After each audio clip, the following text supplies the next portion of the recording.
kebanyakan YouTuber memiliki batas, sebuah limitasi terhadap jangkauan mereka.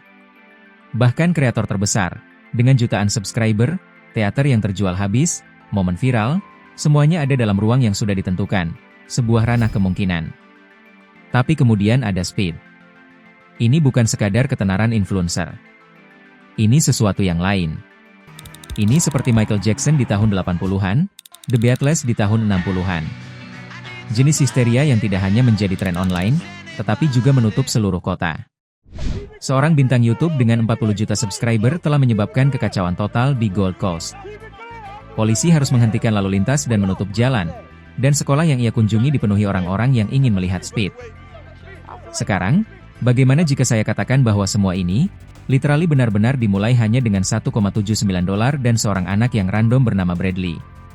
Pada tanggal 26 Maret 2022. Dan ini adalah Darren Watkins, seorang anak berusia 17 tahun yang lebih dikenal secara online sebagai e-show Speed. Saat itu, dia sudah cukup sukses. 6 juta pelanggan, basis penggemar yang setia, dan reputasi sebagai orang yang berisik, tak terduga, dan benar-benar tanpa filter. Hanya dalam 10 detik, hidup Speed akan berubah selamanya. Dia hanya belum mengetahuinya. Bradley donated £1.79 through Super Chat. What soccer football team do you support? Cristiano Ronaldo, Suey. Simple as that, bro. Jawaban sederhana, momen yang seolah terbuang. Tapi yang Speed tidak sadari, adalah bahwa ini bukan sekadar klip biasa. Ini adalah portal, gerbang ke dunia yang jauh lebih besar dari yang pernah ia kenal. Kenapa? Karena sepak bola. Di luar Amerika, sepak bola bukan sekadar olahraga lain. Ini adalah agama. Ini adalah kehidupan sehari-hari. Di favela Brasil, anak-anak menggiring bola tanpa alas kaki di beton, bermimpi menjadi nama besar berikutnya. Ini adalah denyut nadi sebuah negara, kebanggaan sebuah kota. Dan ketika klip itu keluar, ia meledak di internet seperti granat. Repost, retweet, jutaan demi jutaan penayangan. Dalam semalam, Speed tersandung ke audiens yang bahkan tidak pernah ia tahu ada. Piala Dunia, final 2022 saja ditonton 1,5 miliar orang di seluruh dunia. Lebih dari 5 miliar menonton sepanjang turnamen. Bradley tidak hanya menyumbangkan $1,79. Dia tanpa sadar memberikan Speed tiket ke panggung terbesar di dunia. Dan di pusat semuanya, satu orang, satu obsesi, Cristiano Ronaldo. Cristiano Ronaldo bukan sekadar legenda sepak bola. Dia adalah nama terbesar di panggung terbesar di dunia. Lebih dari 1 miliar pengikut di seluruh platform sosial, lebih banyak dari musisi, aktor, atau influencer manapun. Bagi jutaan orang, dia bukan sekadar pemain. Dia adalah simbol kehebatan. Dan Speed membangun seluruh personanya di sekelilingnya. Awalnya hanya klip. Lalu menjadi lagu hits, video musik, bahkan tato siar 7. Segera, setiap stream, setiap momen viral, setiap sui, semuanya mengarah ke satu momen penentu. Yo, chat. Y'all think one day I'll meet Ronaldo, y'all? I wanna meet him one day, bro. Speed berubah dari penggemar menjadi fanatik. Obsesinya terhadap Ronaldo menguasainya, mengubah mimpi menjadi misi. Dia akan bertemu idolanya apapun yang terjadi. Dan sebelum siapapun menyadarinya, Speed tidak hanya bereaksi terhadap segala hal tentang Ronaldo. Dia mengejarnya ke seluruh dunia. Dari FA Cup di London hingga Piala Dunia di Qatar, dia terbang lintas benua, berteriak dari tribun, putus asa agar Ronaldo memperhatikannya. Dan setiap kali gagal, itu seperti api yang disiram bensin. Kejaran itu bukan lagi mimpi, tapi sudah menjadi takdir. Setelah kemenangan 3-0 atas Bosnia, stadion penggemar Portugal penuh energi. Dan di dalam garasi parkir, setelah berbulan-bulan mengejar, berteriak, mimpi Speed akhirnya menjadi kenyataan. Setelah itu semua, Speed tak berhenti di situ. Dia memulai tur global. Jepang, Inggris, India, Brasil, setiap tujuan berbeda, tapi efeknya sama. Dia merangkul budaya lokal, bertatap muka dengan penontonnya, negara demi negara, kota demi kota.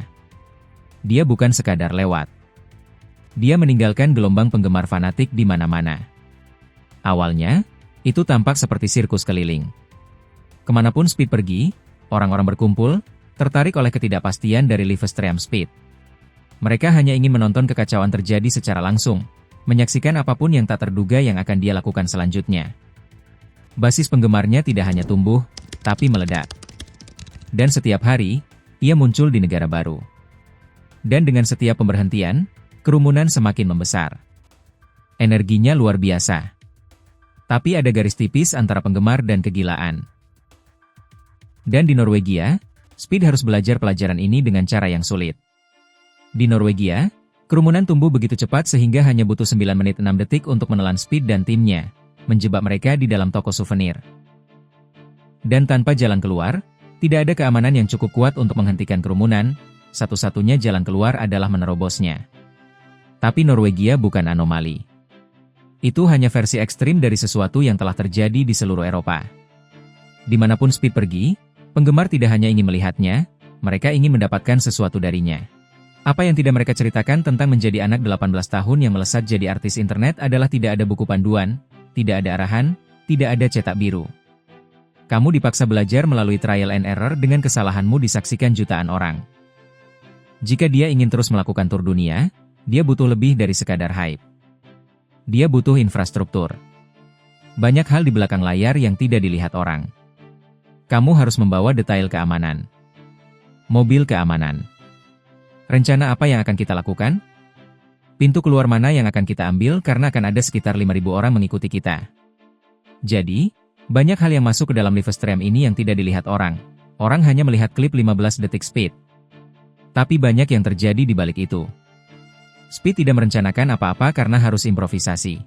Then after stream, you gotta shake the fans off that's following you, switch cars, doppelganger. You gotta I got somebody on my team that look like me. Right. Then we go in a different car.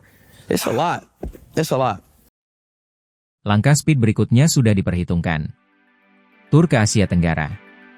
Dan hampir seketika, ia disambut dengan ini. Dari dikerumuni di Filipina, ditipu di Vietnam, dan menabrak tuk-tuk di Thailand.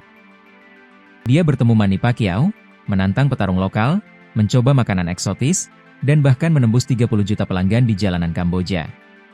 Tapi rekor dipecahkan di Indonesia.